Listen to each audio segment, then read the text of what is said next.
Good afternoon, everybody. Pigskin Pete here. Happy Friday to everybody. Hope everybody had a great week. Thank you for joining me tonight on this fine Friday evening. I did it a couple minutes earlier tonight than I normally do it. I prefer to do this later, but I can't do it later tonight. So I thank you all for joining me. I was just watching, I was listening to Catfish's show while I was setting up here, and he had on Bob Kessling, who's a legendary voice of volunteer football. So that's a good get for him. Catfish is the man with coming up with the big time guests. So tonight is the Friday Night Beer Drinkers call-in show. For anybody who's new here, we get on here and we talk about whatever it is you want to talk about. This is mainly a football channel, especially college football. However, if you want to call in and talk about something unrelated to that, as long as it's not something about politics or anything of that sort, then I am willing to entertain basically anything. And I let the viewers drive this show, these Friday night beer streams. Now, during the season, I'll be doing live streams several times a week and also doing a live play-by-play reaction video for our primetime college football game every Saturday. But these are just much more laid back. I let you drive this. It's great for me because I don't have to prepare for anything. I just got to go live and let you guys handle your business. So the phone lines are open as we speak.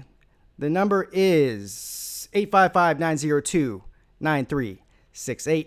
Anybody who wants to call in would be much appreciated. What I'm going to do right now before I even check the call-in studio is I'm going to see who's in the chat here. I already see a super chat from my man, Dondre Crawford, coming through with a $1.99 super chat. Thank you, sir. What is good, Pete?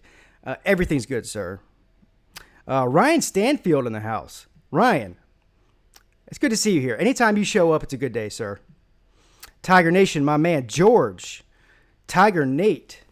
Clemson Carson. 6 o'clock Glock says, what's up, my brother? What's up with you? Vodka Drinker says he's already stumbling drunk. Oh, by the way, cheers and dilly dilly or whatever the word is. I actually had to run out a couple of minutes ago and get beer for the beer stream because I didn't have any beer. I do have some liquor in the house, but I'm not ready to start drinking that. Yeah, it's been one of those weeks. So looks like, let me go through the chat here, just make sure there's nobody I missed. The General says, what's up, Pete? What's up, the General? Catfish and Volunteer Roadshow is here. I just was talking about you, sir. Congratulating you on getting Bob Kessling on the show. That was amazing and fantastic, and so are you. So, now that the pleasantries are out of the way, also, Vodka Drinker, I hope you got your care package. It should have arrived yesterday that I sent you. So, hopefully you got that.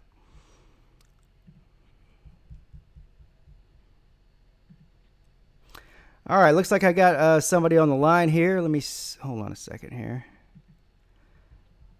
Let me go ahead and pick this up. Good afternoon. You're on with Pete. Pigskin Pete, man, what is up? It's your boy Ryan Stanfield, the biggest Bama fan, man. What is going on? Hey Ryan, I was about to send out an Amber Alert yesterday to try to find you, man. You've been MIA. Man, after that beat down, God, I don't even want to talk about it. But after that beat down y'all put on us, it was hard to see the comments. And don't get me wrong, I've been on YouTube, but it was hard to see the comments. The people hating on Bama, this and that. Granted, Clemson deserved it. Clemson well deserved it. But it crushed my soul. I had to go into hiding. I felt like almost. I caught a lot of heat. It was tough. It was tough. I felt like I needed to go MIA for a while. Just focus on my son, spend time with him, forget that game. But it still bothers me. It's gonna bother me for a good while. Well, I don't blame you, man. But that's a real fan right there. I mean, this man took the loss so hard that he just disappeared and said, you know what? I'm just gonna go ahead and do my own thing for a while. Let my mind calm down a little bit. But hey, listen, I'm glad that I'm the first person that you called, or am I the first person you called? I don't know. Maybe I'm not.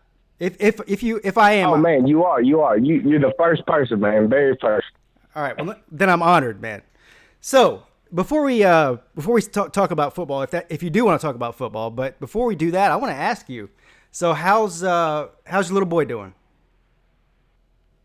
Oh man, he's doing great actually. But man, he's not even a year old yet. He's turning a year old in August, and he's already over 3 feet.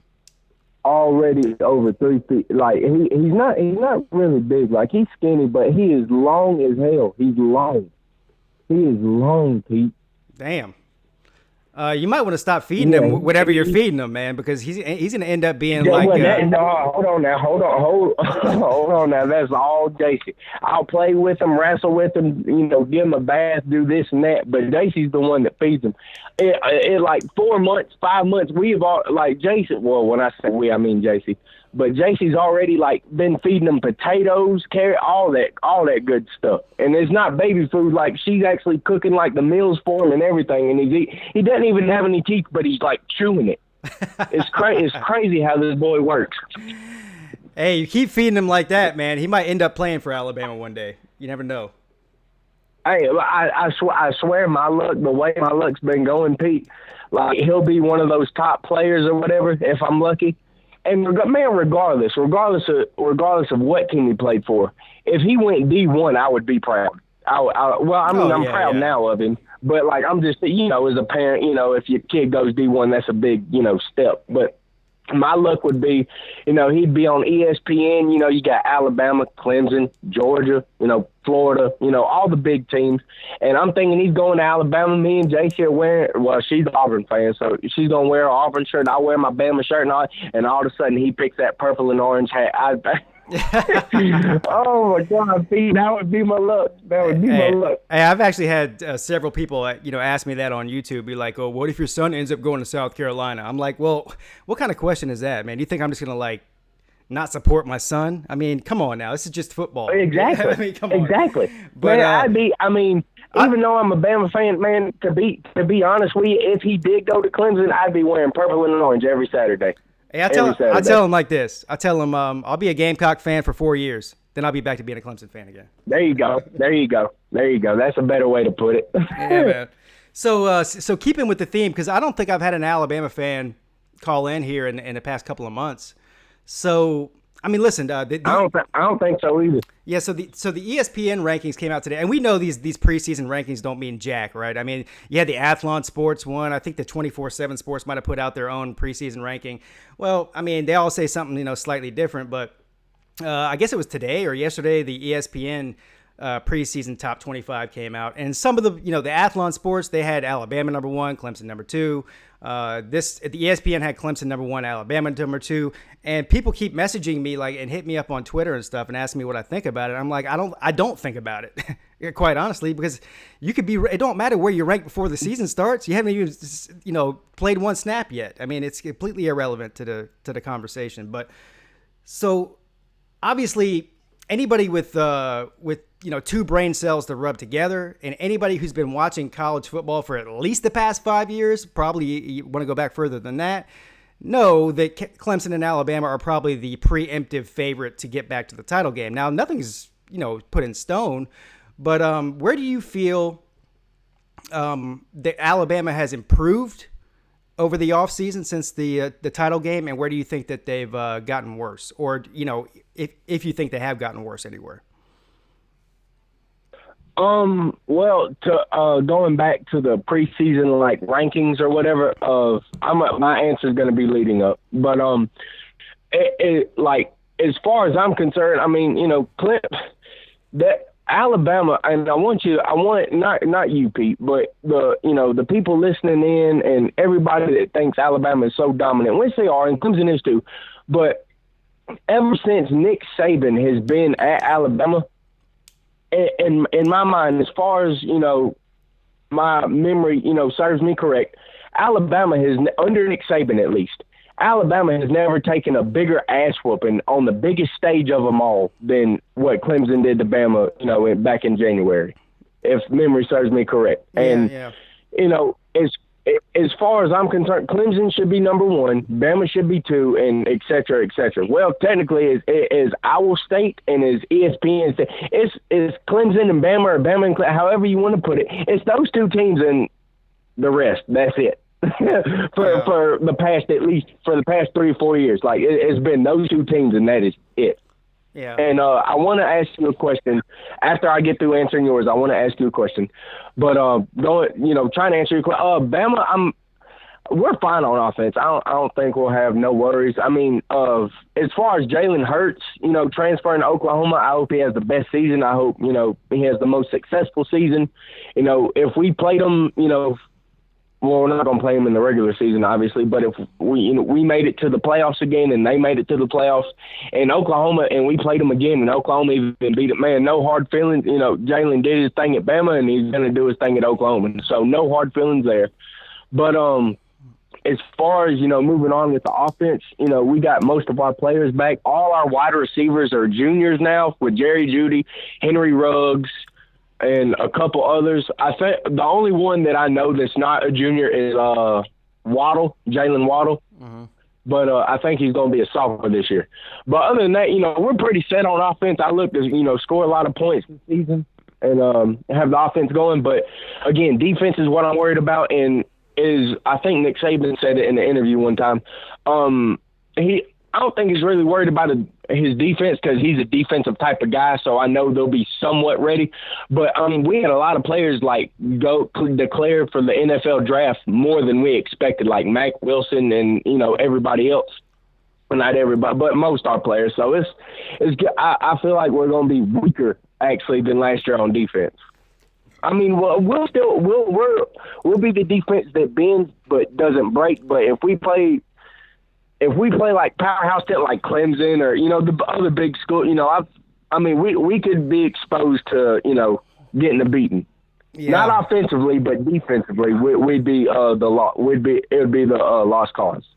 I'm surprised to hear you say that, man, because you know better than I do. I'm not an expert on Alabama's roster by any means, but I just figured the roster aside, because they're going to have one of the best rosters in America every year, no matter what, but I just think after what happened, the way that game went, that Saban and that defensive staff are going to light a fire under their ass. I'd be surprised if in the first 6 weeks, anybody scores more than 14 points on them. I just think they're going to be.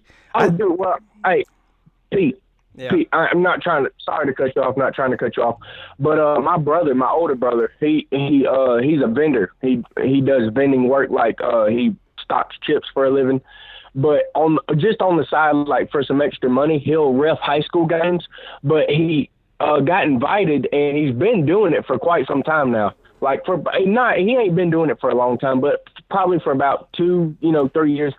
Bama has invited him. They invite different referees from the state to ref their scrimmage, and he's been reffing Bama's scrimmage for as long as I know, for about 2 or 3 years. Right. But he says Nick Saban is the disciplinarian. When you walk into that locker room, he's got a list, and it's hung on the wall. He's got a list. If you miss practice, that's a weekend of charity work. If you call in sick to class, that's, something else. If you miss something that you're supposed to go to, you gonna pay for it later on, when you're ready for and getting done with what you were dealing with at that time. He's got a whole list of, if you mess up here, you're going to do this. He said he is a disciplinarian. Yeah, so going back to what you said of him lighting a fire under the player. Oh, I know you're not, I know you're not a Bama fan, but you're not stupid as well. He's lighting a fire under their ass. It's coming. Yeah. It's coming this year. Yeah, it's coming. It's going to be Clemson and Bama part 5. And this is the reason. This is the thing, man. I know it's not the same exact situation, but after not this past season, but the season before, whenever Alabama, drug Clemson up and down the field, what was it, 30-something to 6, 30-6, something like that, 33-6. I can't remember, to be honest. Yeah. So anyway, I try to forget too. Believe me, that's why I can't remember. But it was 35-6 or whatever it was. And during the offseason last year, I came on YouTube and I was like, this is the reason that Clemson is going to be a national champion this year. And obviously, I can't really predict that, but this is what my mindset was. And I gave 3 big reasons. Obviously the coaching and the talent on the team and their schedule. Those were some things. But the last thing I said is the revenge factor. You can never underestimate the revenge factor. So Clemson, after that loss, They use that for motivation during the entire offseason, during the entire summer, during the entire first half of their schedule. And when they went out there and met up with Alabama during the national championship game, they were on a mission for the past 12 months to embarrass them. And I think that's what Alabama has working in their favor right now, is that they're going to be hungry, big time. Oh, definitely. Yeah. But at the same time, going back, man, I mean, I'm not going to really I don't really want to talk about this coming up year just because it hadn't happened yet. But, going into this year, yeah, Bama's definitely going to be headhunting for Clemson if, they meet up again. And I'm expecting a great game like always, whether it's a blowout or a close one. But, going back to this past year, man, y'all had the Power Rangers force, man. Y'all's defensive line was ridiculous. Man, I ain't never seen nobody play like that. And I've done 2 years of coaching. I was coaching, Little League. And, buddy, I had some, 6-year-old kids that look like grown-ass men, but that defensive line that y'all had, I swear to you, it was unbelievable. It was, the best defense I've ever seen. In one game, Eller. Not a season. It was in one game. Yeah, and, it's you're right. It means more coming from an Alabama fan than it does from a Clemson fan. Anytime I praise anything, it just sounds like I'm being a homer. But I believe you. I mean, I think it's probably one of the best, if not the best, defensive lines in college football last year. But hey, they're all gone now, so we gotta see what we got left in the tank, man. But listen, hey, I gotta. Hey, is Bama people say, man? Hey, you don't recruit, you reload. That's what it is. And Clemson's definitely gonna reload. It's gonna happen. Yeah, it's gonna happen. Yeah, and no, I agree. They've been doing it, and so there's 4 or 5 teams out there that reload every year, and obviously Clemson and Alabama are 2 of them. But listen, I think I want to thank you for calling in. I got a caller that's been holding for 12 minutes, so I don't. I feel bad. I need to pick up a phone call for them. Oh no, you're good, man. Hey, Pete, you're good. Hey, can I give a couple shout outs real quick? Yeah, go ahead. Do your thing, man. Hey, I'd like to give a shout out to Tiger Nate, Prince 6'1". That man, that dude, he generally is a good human being, man. Me and Jason were watching Netflix one night or whatever, and it was when I had the app. And I still got it. I just never get on it just because I've been MIA. But he just called me one night asking how Grayson was and everything. So shout out to him. And buddy, my final shout out, Tiger Nation. That's my boy. I ain't never seen the man in all my years of living, but I feel like if I saw that man in person, we'd have a field day with each other, drinking, smoke, whatever. He's a good dude. So shout out to you, Tiger Nation. But Pigskin Pete, thank you for your YouTube channel. Thank you for all that you've done. Your hard work doesn't go unrecognized, and I just wanted to get on here and tell you that as well, man. Thank you. Well, that means a lot, man. It really does. Not many people tell me that, so thank you. I appreciate it. And, hey, call in again. Oh, yeah. Thank you, man. Thank you for taking my call as well. All right, man. Thank you. All right, I'm going to go ahead and pick up this call here that's been waiting for 13 minutes. And I think I know who this is. We're about to find out. Oh, crap. Did I pick up the wrong call? No. Okay. You got the right call. All right. Yeah, I knew it was you. Hey, this is George, by the way. Thank you for calling in, George. Yeah. Before I get started with George, I want to respond to what he just said. When he was doing his shout-outs, he shouted out Prince 6'1", Tiger Nate, and I believe Tiger Nation. All Clemson fans, by the way, that are big supporters of mine. And I can attest to the fact that Prince 6'1" and Tiger Nation and Tiger Nate. I've met Tiger Nate briefly at the spring game, but there's other 2 guys I've spent time with several times, and they are really good people. And Prince 6'1"'s had me into his home or his vacation home a couple times, let me stay there. So he's just an awesome dude, and Tiger Nation is as well. So anyway, George, this is now the second week in a row you've called in, and that makes me happy, sir. I know. I thought about that. I knew that. It's kind of special. Yeah. So what you got for me today, man? My God, that 13 minutes I was on hold, it didn't even count because I was watching the show and talking in the chat. You could have took 20 minutes. I don't care. Well, I've got other people in the queue right now. So cool. I'll try not to take too long. Do you have to be drinking beer to call into the show? Absolutely not. No. No, Okay, I just wondered about because I get up early on Friday and start drinking. I wasn't sure. No, the only people that has to be drinking on this show is this one dumbass I know named Pigskin Pete, and his ugly twin brother that I won't say who his name is, but that's the only ones that have to drink on. I send you a 6-pack of what I drink, but I'm afraid the show wouldn't go on the air. You'd be like, I'm going back to bed. Yeah. No, the beer 9% alcohol beer. The Beer Drinkers Show originated because I did a live stream late one night at like midnight one night on a Friday night, and I didn't have any reason to be doing the live stream other than to do the live stream and chat with people because I was bored. And so I was like, yeah, I'm just gonna call this the Beer Drinkers Stream, and then so ever since then I've been doing the Beer Drinkers Stream. So that's where it came from. Not very exciting story, but that's how it happened. Hey, you know what?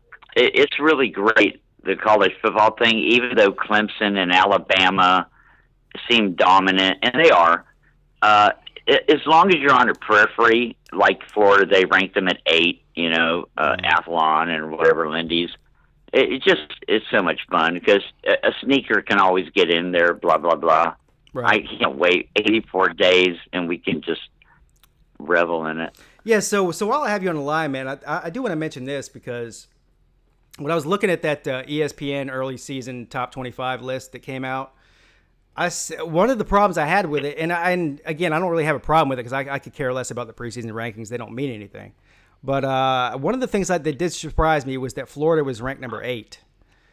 And I think that's a little bit – I'm not saying that Florida's not a top 10 team. I don't know because I think that teams like Florida – and even Miami, and a couple of other teams in the country that they're so hard to figure out right now because of what's been going on in the offseason. Yeah. So, Florida could be a top 6 team as far as I know, or they could be a number 19, 20 team. You know what I'm saying? Yeah. So outside of the top 2 or 3 or 4, they're all going to fall pretty much differently. Like, number 17 might be number 8, and number 8 might be number 12, and number 25 might be number 7. Like, say, Florida State goes crazy or something. You never freaking know. It's so exciting. Yeah. I wish I would have written this down because I'm trying to think of the top 10. There was a couple in there. I know some people are pissed about Notre Dame. I want to say, what was Notre Dame? They were ranked ahead of a couple of SEC teams that people think are, better than Notre Dame. But I can't remember now. If somebody wants to post it in the chat, I can't remember what Notre Dame was ranked. It was somewhere in the top 10, and there was a couple of teams right behind them that I was like laughing when I saw it. Was like, oh, they're going to be hot about that. But I don't really pay much attention to it to begin with. Miami they're insane. They talk like we're number 1. Like, how are you going to get past Clemson? That's just like a dead end road for you, right? And it's the same with Florida. Even if we beat Georgia, we got to play Alabama, and God forbid Alabama's not there. It could be Texas A&M or LSU. They're all just incredible NFL teams, right? No other conference can do this. You should join the SEC.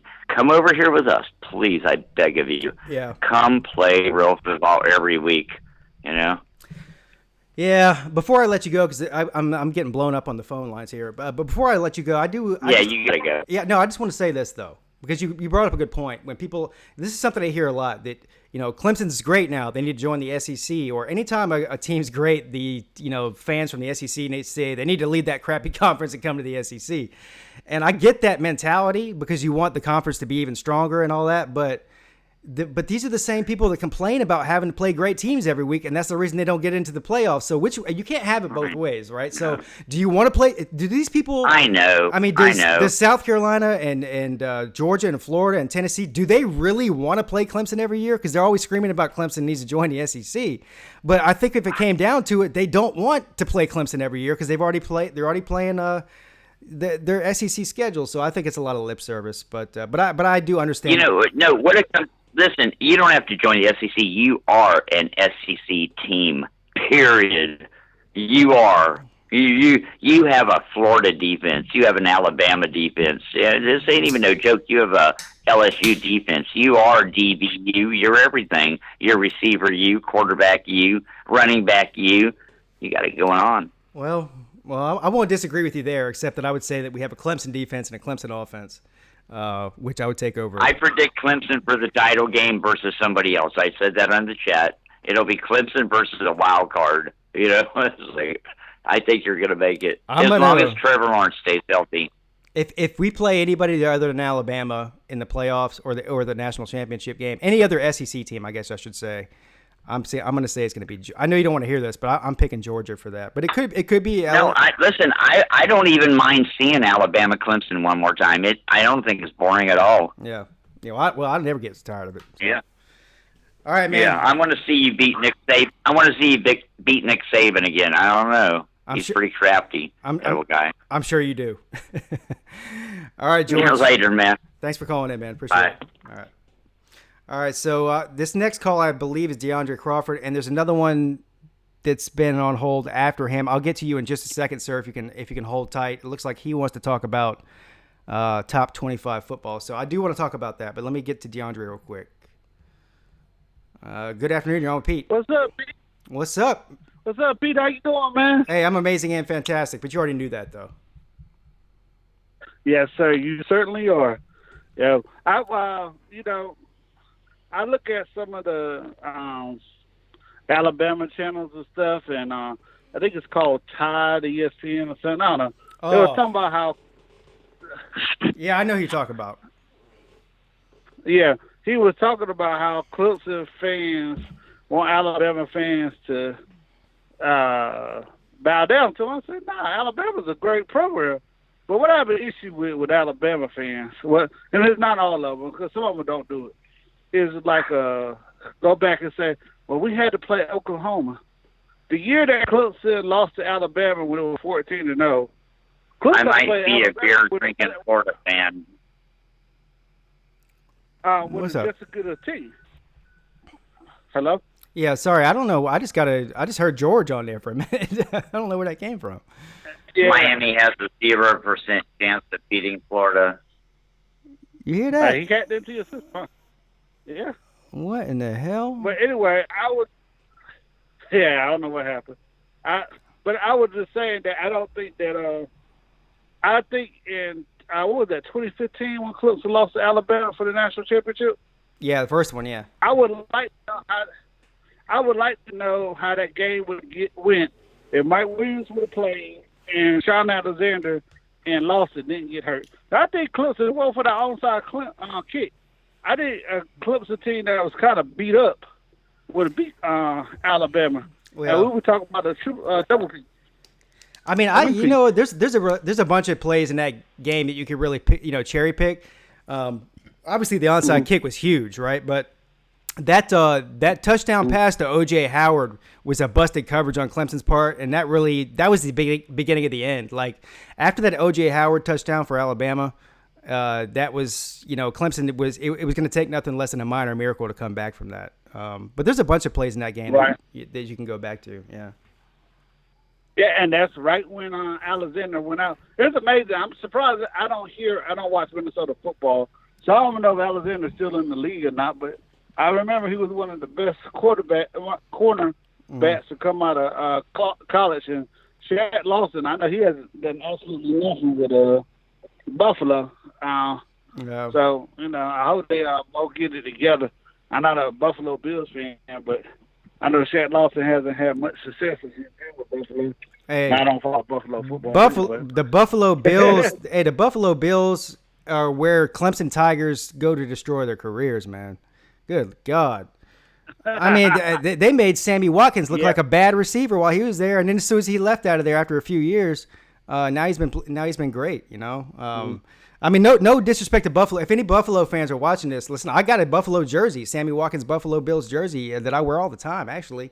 But damn, I hope you don't draft no more of our players. Yeah, they absolutely didn't care.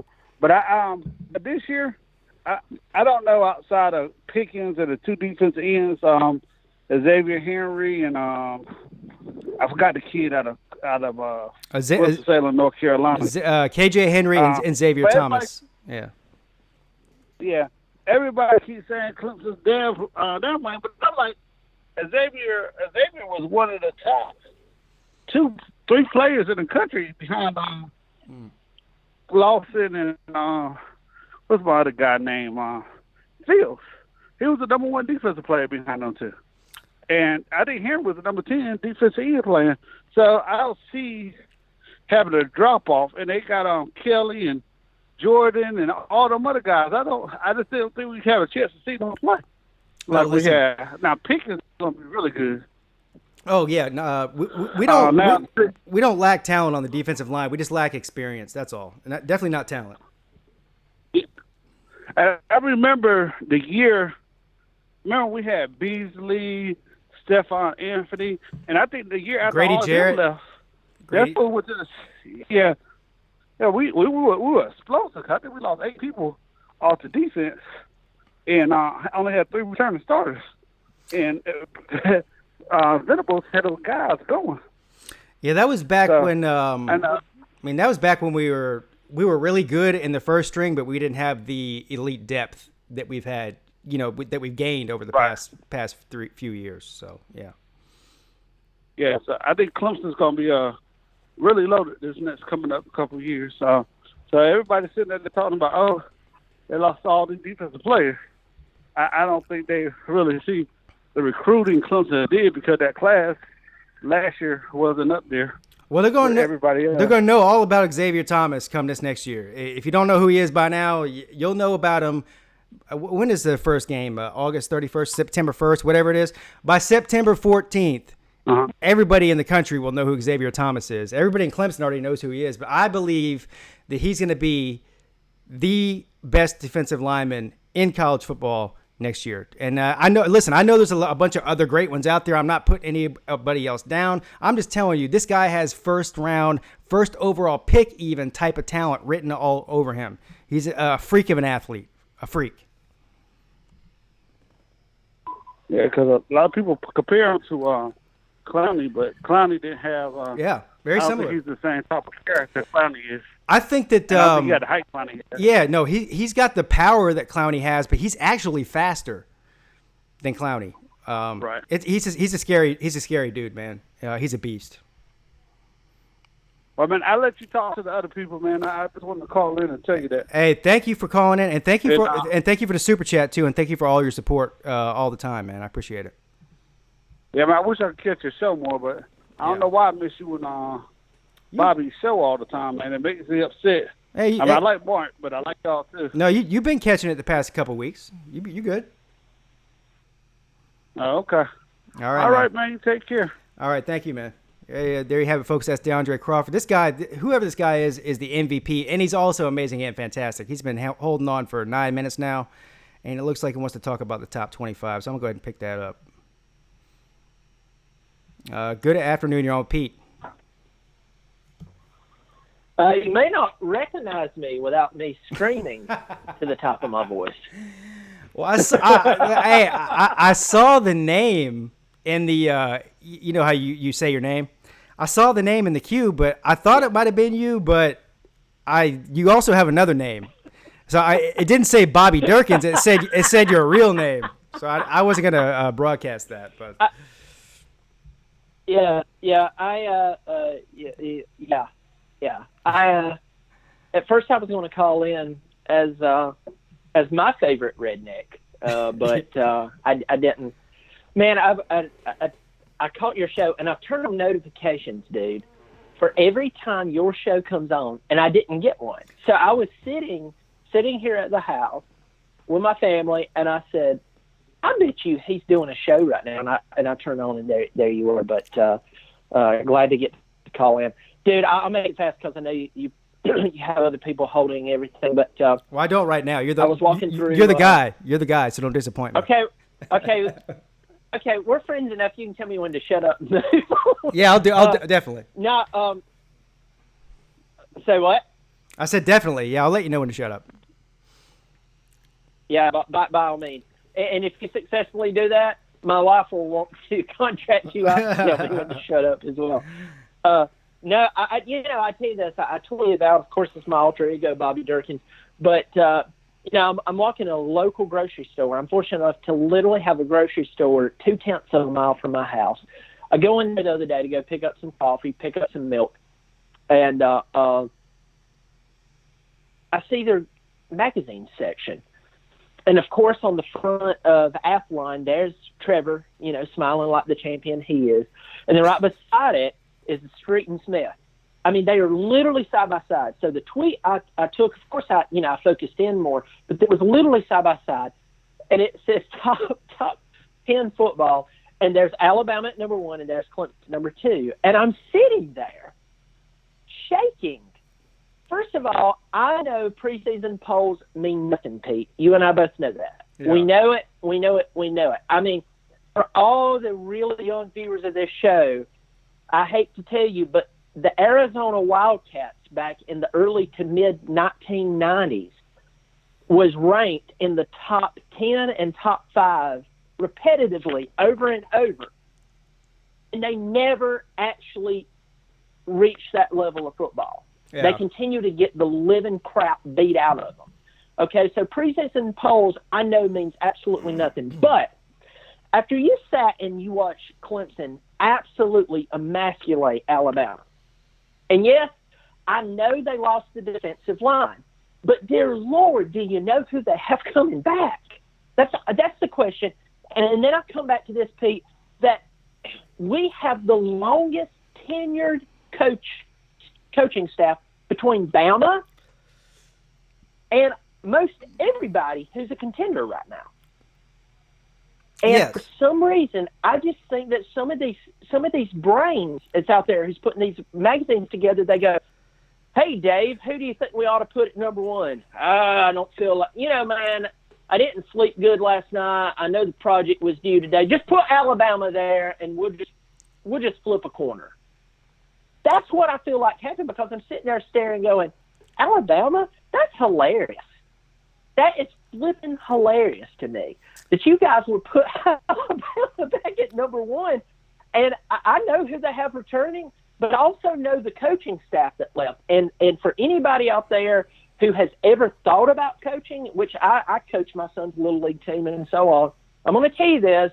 You get people together who works together, and you have the same players coming back, and you have the same coaches coming back. Number 1, the coaches coming back, Pete, guess what happens? You have a really good team even if you have new players, because coaching matters. Yeah. And when I step back and I look at how people evaluate talent, I just think that they forget about who's on the sideline, and they just think about who's on the field, which, by the way, who we have on the field, I put them against Alabama in Tuscaloosa tomorrow, back in San Francisco. I put them back in Atlanta tomorrow. You can go meet us up in Chicago somewhere. We'll beat the living piss out of you.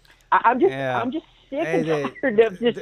It's just like a common answer, dude. Here's the reason that I don't pay any attention to it. And I know you don't either, but I see where you're coming from. But I think when it comes down to it, these sports writers, they look at the Alabama persona, and you should. They've earned their persona. I mean, how many? They won what? Five out of the last 9 national championships, or 5 out of the last 10, or whatever it is. They're recruiting. Yeah. Listen, they've been recruiting, at least numbers wise. We could talk about the development of players and all that, but as far as the top 5, top 3, top 2, even number 1 recruiting class, more times than not, they've been at that level in the recent years, and Clemson hasn't. Clemson's averaging somewhere around 11 or 12 over the past 5 or 6 years. So I believe that they forget about the game that happened in January, and they say, let's look at this team that's coming up now. Let's look at who the coach is, the head coach, not the assistants. And they say Alabama's been recruiting better. Alabama's been winning more national titles in this time period. Alabama's got Nick Saban, who's some will say is the best coach in the history of all of college football. And so I think that that's where they come from with their evaluation of who they're going to put number 1, number 2. Now, I'd be surprised if you really sat down and interviewed one of those sports writers that voted that, or people at ESPN or whoever, and said, if you put Alabama and Clemson on the field tomorrow, would you be willing to bet, any amount of money that mattered to you that Alabama would beat Clemson? And most of them would probably say no. They'll probably say it's very, very close. It's a moot point, basically. They're even, and you have to pick one to be number 1, one to be number 2. You know what I mean? Yeah. Yeah.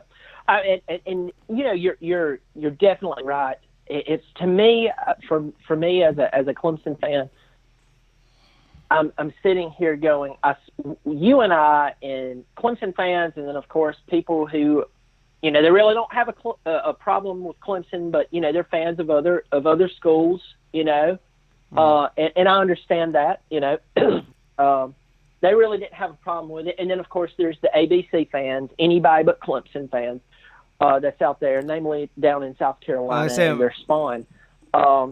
That's Ohio State and Gamecock fans. It's the team that gets embarrassed by those teams that get embarrassed by Clemson every year, like South Carolina and Ohio State. Those are the ones that are anybody but Clemson. Yeah. Oh God, yeah, and that's well said, my friend.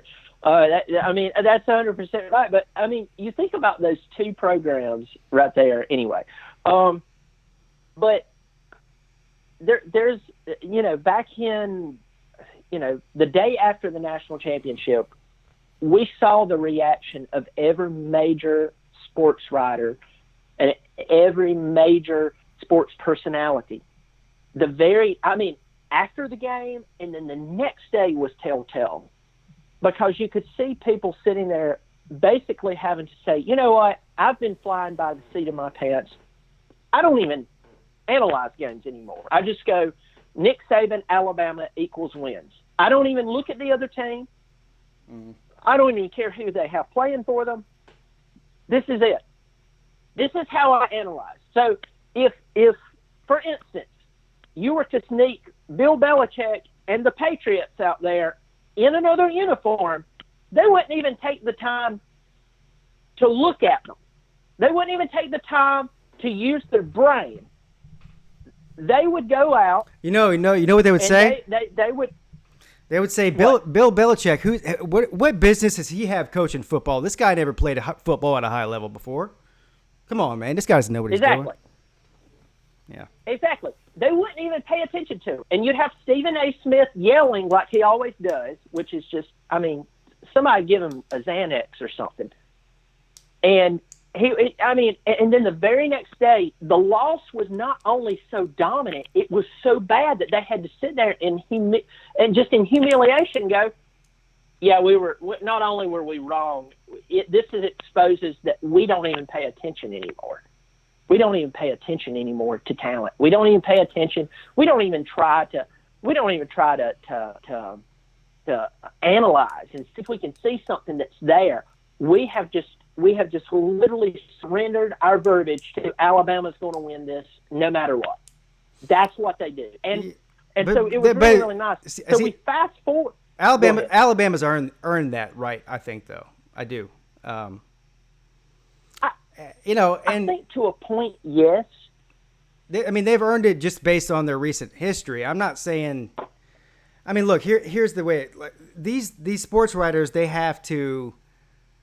They're not YouTube people like me and you, who they can literally piss anybody and people off, and they'll keep watching. As a matter of fact, I'm pretty sure probably at least more than 50% of the people that watch me because they want me to piss them off, or they're expecting me to piss them off. They watch me because they don't like me, not the other way around.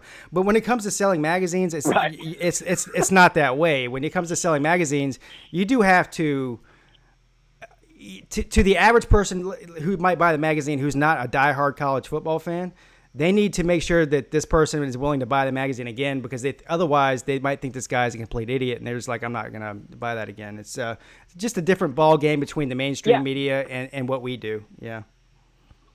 Right. I mean, you're 100% right. And I will give you that 100%. And we also have to step back here and ask ourselves, how much are they pulling for a Clemson Alabama championship game again? Because here's the deal. Dabo does very well preaching, look, guys, we just beat them by 4 touchdowns, and we have a majority of our team returning. We have our entire coaching staff returning, save like one guy who's now at Boise State. He's a linebackers coach or something. And look, they put us at number 2. You understand what I'm saying there? So that there's a possibility of even that, going on. But I'll tell you a team aside from Clemson, who's obvious, they're massive. We love them. We bleed orange. And, of course, we know Alabama. Alabama is Alabama. You're 100% right. They've earned this, man. Because 10 or 11 years ago, Alabama was not a good football team. They had the name. They had the stadium. They dressed in Alabama uniforms, but they were not a good football team. Hey, listen. Period. 11 years ago, they were. I'm glad you said that because 12 years ago, or before Saban got there, right before he got there, Clemson and Alabama were the same team. They were literally the same team. And fast forward 12 years, Clemson and Alabama are the same team again. So there's some irony there in that. Here's some irony for you too, and go back and you can fact check this, and I challenge you to. But if I remember correctly, Saban's very first season, he was 6-6. Yeah, I think 6-6. Yeah, he was. I'm about 100% sure he was 6-6. I want to say he was 6-7 because they lost the bowl game, if I'm not mistaken. And remember they Dave Shula, Don Shula's son. Yeah. Don Shula lost his mind. He lost his mind, and I mean it's his son. So I mean, we both have sons. We both know how it works. We pull for our sons. And Dave Shula has not been. I mean, my God, he from what I remember, he's in the NFL. He makes a lot of money. He's doing just fine. Nobody feels sorry for Dave. He's just fine. But Don Shula lost it, and he got upset that they fired him, brought in Saban. But I tell you a team that I'm really interested to see how they do, and it's a team that I've picked on in the past. I know that you've picked on them to a point. I know that I've went overboard on it in my alter ego, the Georgia Bulldogs. Because if you look at Georgia, and you and I have talked about this on private phone calls. We've talked about this as the alter ego. We've talked about this so many times it's a dead horse and we've beat it. But the Georgia Bulldogs, I read this the other day, and I think it was in 247 Sports, that over the past 15 years, their average recruiting class, this is their average, was number 7 in the country in 15 years. Yeah. That's their average. It's number 7. I read the other day on 247 Sports that in the SEC East, not the overall SEC, I know some moron out there is going, that's smooth. No, I'm right. In the SEC East, there's 24 5-stars. Georgia has 22 of them. Wow. And what is incredible to me, Pete, is that Georgia has years of recruiting. I mean, Chubb, Gurley, Keith Marshall. I know Keith Marshall kind of fell off the map, but don't anybody for any second think that Keith Marshall was not an incredible running back. Yeah. He was. Well, Keith Marshall, Chubb, all these running backs, all these great players, over 15 years, they have 0 national championships. I think that's what's going on at Georgia. That's coaching. I mean, yes, having talent is first on the list, but right there, close behind it, if not equal to that, is the coaching. And so Mark Richt just he recruited well. He had some success. He won a lot of games, and the reason they got rid of him is because he just wasn't. He just couldn't get the job done there. And that's the reason Miami got rid of him after a couple of years too. But Miami's a different story than Georgia, obviously. But I think I give Georgia a little bit more credit now because I see a lot of similarities between Clemson and Georgia, not just throughout the past 30 years, but over the past couple of years. I see a lot in what's going on at Georgia now is what was going on at Clemson when Dabo took over. It's a lot of high expectations, a lot of impatience from the fans, and let's face it, he's achieving at a very high level. I mean, did Mark Richt ever get to a national championship game? I don't think he did. No. And so no, we did. Didn't. Go ahead. I'm sorry. No, and I was just going to say, and I feel as if the Georgia fans can stick it out, even if they lose another heartbreaking game to Alabama next year and don't win the SEC and don't make the playoffs, Georgia fans are going to be they're bloodthirsty right now. They want to win a title, and I understand that. We all understand that as Clemson fans. But I think they need to give this guy a little bit of time because people wanted to run Dabo Swinney out on a rail after 3 years, and if we'd have done that, we'd be in Miami's situation or maybe Florida. Hell, Willie Taggart might be the coach at Clemson right now if we'd have done that. You know what I mean? Yeah. I agree with you. I will tell you what's interesting, and I understand their mindset to a point, but go and look at the past 15 years of Georgia. Because I've been looking at them. I've been looking at Georgia a lot recently, because to me, it is Clemson, Alabama. I mean, we see this all the time. If you type in Clemson or Alabama into Google, which is the search engine I use because you get pretty good results, no plug or commission is made by me for pushing Google. I think they're perfectly fine. They don't have to pay me for that push.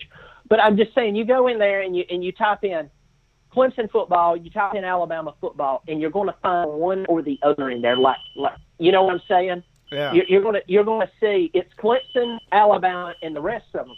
But the next closest team who is beside them, who has is your house burning down?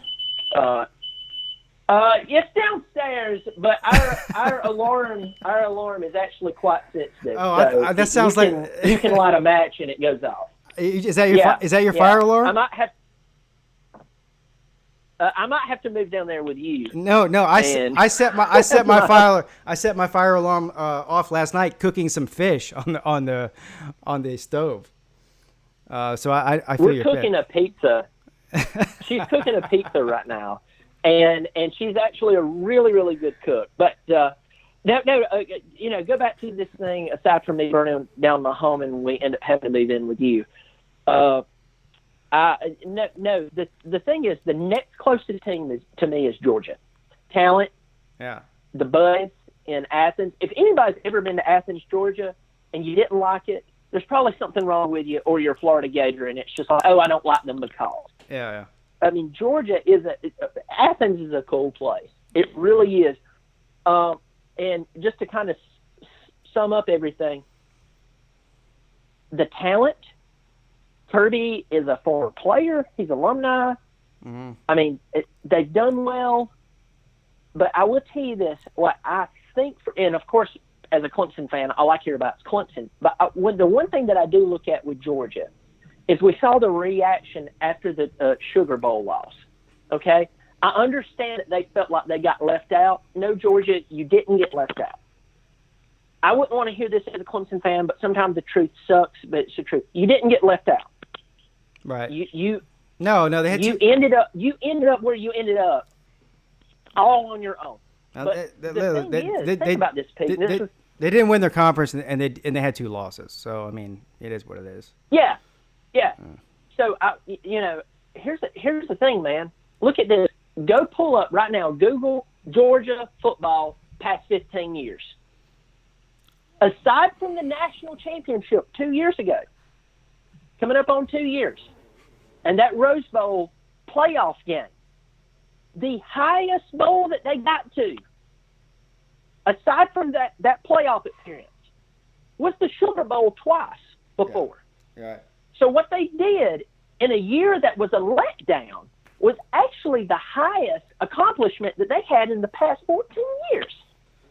And Georgia, you can sense it. You can, you get the same messages that I do, when you pick on Georgia. But I will say this: the thing I look at Georgia is, if Georgia does not make the playoffs this year, I think something weird is going to go on with their culture down there. That's the only thing that I look at. They're always going to recruit well. We already know that. They're in Georgia.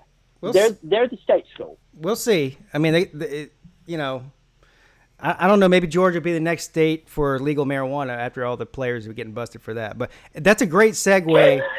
Listen, that's a great segue into the next call I got to take because it's a Georgia fan. They've been holding for 10 minutes, and that's the only reason I'm gonna cut you off here, Bobby. I'm gonna pick this up. Absolutely. I tell you when to shut me up. Take care of yourself, man. All right, Bobby Durkin's here. Love you, man. Hey, yeah, he'll be up soon. All right. Thanks. See y'all. Later. All right, bye. All right, so the next guy's been holding for 10 minutes. Thank you. This guy's amazing and fantastic for holding for that long. Good afternoon, your own Pete. Hey, this is the worthless couch coach. How are you, sir? Hey, couch coach. How you doing, man?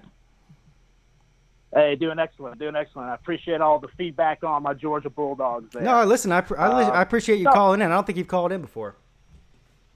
I don't think I have either, so it's cool, dude. But, no, first off, I want to talk about Clemson. I think that Clemson is absolutely the number one team in the nation. I think that they have absolutely the best coaching staff in the nation. And I'm going to take it to another level with Alabama. First off, I get that, they're like the New England Patriots. You can't ever doubt them. But when you're an elite team like Alabama, and you don't just get beat, you get your face punched in, like the way that team did, I'm telling you, I think Saban has some surgery to perform on that team's psyche. Because when I looked at that press conference afterwards, here's the difference between two different press conferences, right? Georgia loses a heartbreaker to Alabama 2 years ago. Devastating freaking loss, right? Right. Kirby gets up there with Sony Michel and Nick Chubb, right? That was their last freaking game in college. Kirby sits up there with his freaking lip trembling and says, "We will be back. Georgia isn't going away." Now, you've got to back that up. But here's another thing. When I saw Alabama up on that freaking press conference, I saw two guys with their heads down, devastated. And I said to myself, those boys are going to be in trouble if they don't get that out of their head, because I'm here to tell you that Mike Tyson wasn't the same fighter once he got knocked out. So I think Nick has to worry about that more than he thinks he does, and not just from his team standpoint, but also from the fact that other teams can start looking at Alabama all of a sudden and say, hey, this team can eat an ass whipping, and we can give them one, and we're going to throw the kitchen sink at them, and we're going to see how they handle it. Yeah, no, I don't disagree with that. The only thing that I think, though, is just I'm coming from a place where we were that Alabama team that got embarrassed the year before. So I feel like that. I know that the revenge factor can be big, but it's different from year to year. It's all different players. It just depends on who your leaders are on the team. And I think the biggest problem with Alabama is the massive turnover in the coaching staff every year. It's hard to sustain success that way, and that's been one of Clemson's biggest strengths, obviously. I do like some of the moves that Alabama made. Obviously Steve Sarkisian is better than who they had last year, even though I still don't think Steve Sarkisian is that great, honestly. But I think he's better than what they had. I think that's a terrible hire. I think that's a terrible. I'm a Falcons fan. I think that's a terrible hire. Lane Kiffin was better than Sarkisian. Oh, 100%. Yeah. I think Jalen Hurts had his best production under Lane Kiffin.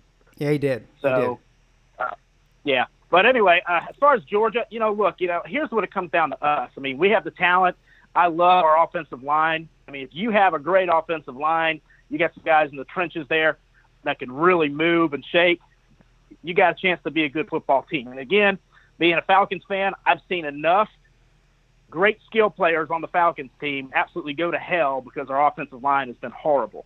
So I love that building project there. Kirby's recruiting, and, I get the last 15 years. You can't look at the last 15 years, man. That's like these South Carolina fans that are saying that, well, we beat you in Williams-Brice in 2012 with Steve Spurrier or Marcus Lattimore. And I'm like, okay, we're going to come into your stadium with Will Muschamp and Jake Bentley and beat the absolute hell out of you. Kirby's gotten 1, 2, 3 in recruiting with an average recruiting ranking of like 2. Now, I agree, it does come down to the development of the player, but I'm not going to ignore my program or any program going 1, 2, 3 in recruiting the last 3 years and going 11-3 in a rebuild year. And, that's what I'm coming from. Because, look, I'm not crowning Georgia anything. They have to go out there and earn it. And I thought we had a little too much cool for school kind of shit last year. I thought we had too many guys that were, thinking that, well, I'm a 5-star, I should play right away. And not enough guys just coming in there and putting in the freaking work and doing it. And I think if they have that mentality this year, they can hang and bang with anyone. If they bring their C game, there's a lot of teams that can beat them, especially Alabama and Clemson. First of all, I agree with you. I think that Georgia is definitely top 4 program right now in America. I'd put, maybe top 5 anyway. I'd say Clemson, Alabama, Georgia, Ohio State, and maybe Oklahoma. As far as the programs, I'm not talking about the X's and O's or the talent on the team, just the program as far as consistency. But I think that a lot of the haters out there, I would say, people that just want to see Georgia go away, their argument is going to go back to last season, saying that you blew it to Alabama in the SEC title game, and then you went out there and laid an egg against Texas. So that just means that Georgia's going away, and they're terrible, and they were a fraud to begin with, and this and that. And but I don't really believe that anybody that really follows college football that closely believes that. I certainly don't believe that. I think they'll be right there in the mix again this year. Well, I think Georgia deserves all the bad publicity they got from that Sugar Bowl, because who the hell are we to act like we're above a Sugar Bowl? Right. And if Kirby Smart can't get that locker room a little bit better motivated, then we're going to start rattling his cage, because he's not in a position to blow games like his predecessor was. We let go of Mark Richt because he was like a Tommy Bowden-like clone, would go about 8 to 10 wins a year, never get over his rivals, never would beat his rivals when it mattered. And there's a lot of people in their feelings when we let him go. And again, that was a great Christian man. We kept him around for 8 years. Kirby doesn't have that card to play. He's got all the money in the world behind him. He's getting the facilities. The university's in the midst of a $2 billion campaign. So It's all about the money now. And I think for Georgia, the focus needs to be at minimum to win a conference title this year. And if they don't do that, that is underachievement. And if that's pressure, then that's pressure. But at minimum, they need to win the SEC, because if they don't win the SEC, they just need to get through their head that they're never getting into the college football playoff, ever. Well, here's the thing, man. I agree with half of that, but the SEC isn't Georgia's problem right now. Alabama is. So it's like, you've got to beat Alabama. You're saying you want to win the SEC, but we all know that road's going through Alabama. Or at least Alabama's going to beat the team. Yeah. But here's the thing. But how many teams? Ahead, but how many teams, have really taken care of Alabama on a consistent basis in the past? Well, since 2010, not very many. Yeah. Well, Georgia's got good athletes. So here's the deal. Look, Bobby Bowden got the snide against Miami eventually. Peyton Manning got off the snide against Tom Brady and the Patriots eventually, right? So it's time for Georgia to get off the snide against Alabama. And if that's pressure, well, then that's pressure then. But I don't think it's outside of the realm of possibility, at minimum, for this team that we have coming back this year to win the SEC and get into that college football playoff.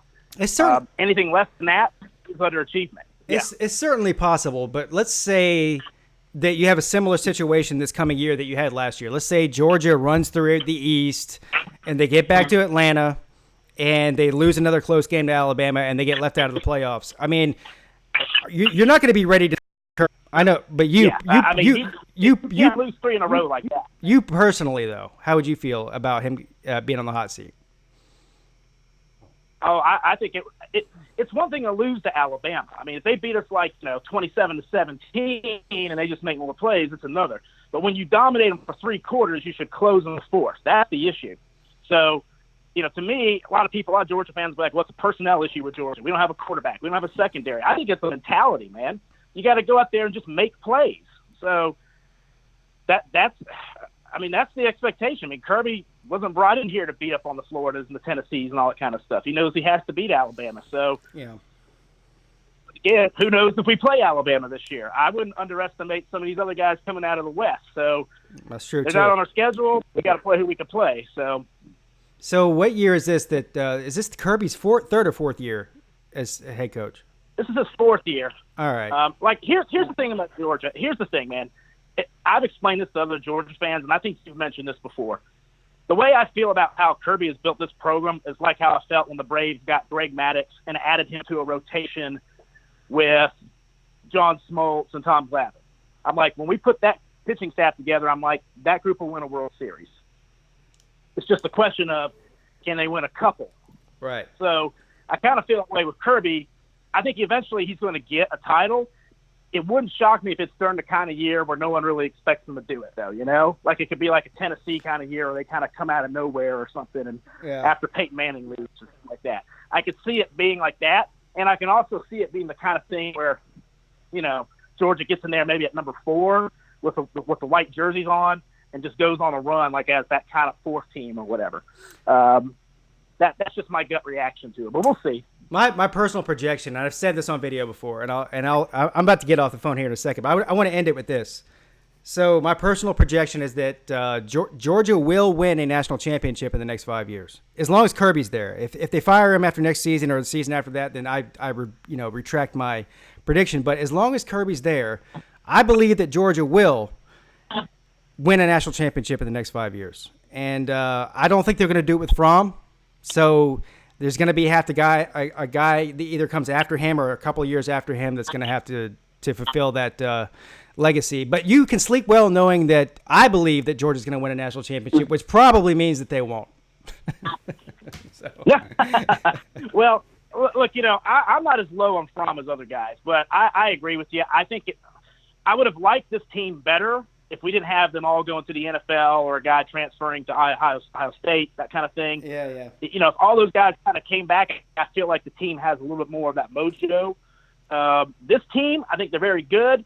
I think it's going to take some bounces going their way. And I think they have to see themselves in games against Alabama. It's kind of like when Clemson could full enough believe that they could see themselves against an Alabama, and then they started beating them. It's like, well, we don't care when we play them, So I think Georgia has to get the Alabama monkey off their back. And once they do, I think they're a dangerous team in the playoffs. But until then, they're a 12-2, 11-3 football team. Yeah, man. Yeah. That's a good place to be, though. I mean, I understand your frustration with Alabama, but being a 12-2, 11-3 football team, that's a good place to be in if you're trying to build a program. So, nothing but luck to you. Unless you see Clemson, I wouldn't mind to see you whoop up on South Carolina and the rest of the SEC. It wouldn't hurt my feelings at all. Yeah. All right, dude. I'll let you go. All right, man. Thank you, Couch Coach. Appreciate it, man. There you have it, folks. That's Couch Coach, Georgia fan calling it. And I see I got a super chat here from NMD TV. Pigskin Pete Fire. Keep it up. Thank you, sir. Anybody who's a Miami fan or just a college football fan in general, he does a great job of covering all teams and all news. He's this guy's really pumping out content, and he's also really gaining a rapid viewership base. So congratulations to you, sir. I know how hard that is. And so that does not go unnoticed by somebody like me. So thank you, NMD TV. I'm going to shut down the call-in studio real quick, so I don't want anybody waiting. If anybody's waiting, I appreciate it. I got to shut it down because literally my computer's about to die. There's somebody on. Hold on, real quick. Somebody's been on here for 8 minutes. Let me at least say hello to them. I feel bad now. They've been waiting for 8 minutes. Oh. Well, first of all, thank you, Paul, for calling in. Second of all, there's no discrimination. I work on facts, and the fact is that the Big Ten hasn't scored a single point in the playoffs in, 3 or 4 years. So that's all. That's all there. Hey, tell NMD TV gave you that $1.99. I went over there. I just subbed them up. Subscriber 2,674 was me. Awesome. And he shot right by me. I think like a month ago he was had fewer subs than me, and he just shot right by me, which, I can understand that. He's putting in serious work over there. But Paul, how you been, man? I haven't seen you in a while or heard from you in a while. Well, I'll tell you what. We've been doing these. I started a podcast for my Cleveland Browns, and we're going to unveil it to the YouTube community here in a couple weeks. It's been just going well on Facebook. So I've been, I'm a big Ohio State fan, but my Cleveland Browns, they got me on cloud nine right now, Pete. Yeah, man. It's looking good up there. Well, if we disagree about college football a lot, and that's just really, that's just part of the deal. But I agree with you as far as the Browns go. I'm catching hell over here. I'm not even a Browns fan. I could give a crap if they ever win a game for the rest of my life or history. But I know what I see, and what I see is a team that is going to be a force to be reckoned with for the next 5 or 6 years at least. I think the Browns are going to be really, really good. Well, you got Kareem Hunt, and Nick Chubb in your backfield. I mean, you got an all-star team. Kareem Hunt, Odell Beckham, arguably the best running back, wide receiver in the NFL. They're on the same team, and then you actually got a real leader, Baker Mayfield. You got a rock-solid defense. I mean, defense for easily top 10 defense. Yeah, the Browns are loaded. There's not really any. It's just the question is, I mean, like Couch Coach was saying, Georgia was loaded a couple years ago and they couldn't execute big moments. So it will come down to, do they stay healthy and, can they gel? But on paper, I mean, they're loaded. Yeah, I feel like I don't like to make comparisons between NFL teams and college teams, because if you had an NFL team that had the amount of talent that either a Clemson or an Ohio State or an Alabama had, they wouldn't lose a game. Like, the NFL is so much different than college. Right. So I think if you have that much talent on one team, let's look at not the St. Louis. I'm still calling them the St. Louis, but the Los Angeles Rams last year.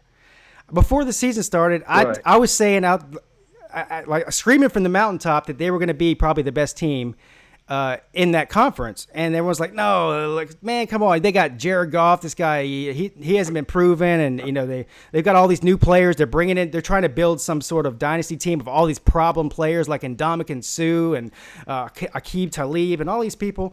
And I'm like, yeah, they're going to have the best roster in the NFL, and of course, all they did was almost go to the Super Bowl, right? They did go to the Super Bowl, right?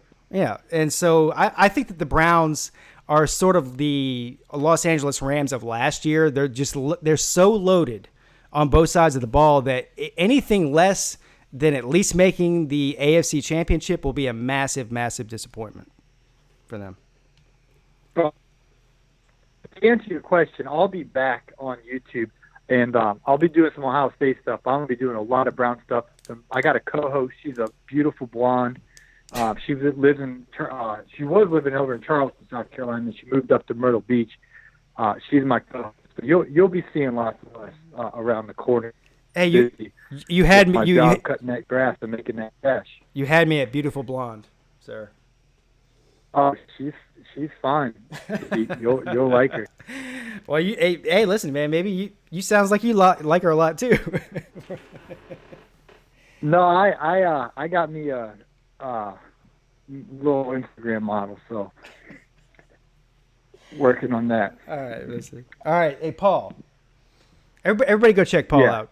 Everybody go check Paul out. If you like me, do me a favor, go check Paul out. He's Hey, I'll tell you one thing, Pete. I'll let you go, but listen, I'll say this with all honesty. Clemson's the clear-cut number one, and you guys stay healthy. You got it back-to-back. I mean, it's a lock. It's just can Trevor Lawrence and the boys stay healthy? But you guys are head and shoulders the best team in college football this year, and that's coming from a delusional Ohio State fan. Yeah, I don't want to jinx. Thanks, man. All right, bye. All right, that's the end of the calls. That's legendary Paul Jameson, Ohio State fan. Sometimes he's a Georgia fan, sometimes he's a Clemson fan, sometimes he's an Ohio State fan. I don't know, but anyway, he's a good dude. Thank you, Ramon Jordan, coming through with a $3 super chat, my man. Ramon Jordan, I should be paying you for the content suggestion. That video I posted yesterday was all because of you and your question during the last live stream. And listen, I could actually sit here probably for another 30 minutes and answer questions and take phone calls, except for the fact that my computer is on its last legs, and I gotta be somewhere, unfortunately. So thanks for everybody who stopped in. Thanks for all the Patreon members. Oh, by the way, I have a new Patreon member, and I forgot to thank him. Hound Dog, I hope you're still there, sir. Hound Dog is my newest Patreon member, and I feel terrible for forgetting to let people know that. Also, Billy Dawson, Catfish, Tiger Nation, Border Bob. So thank all of you guys, all of you. And thank you, Hound Dog. Thanks to all the callers. Thanks to all the lovers. Thanks to all the haters. You're all amazing. You're all fantastic. And I will see you again very, very soon. I promise, whether you like it or not.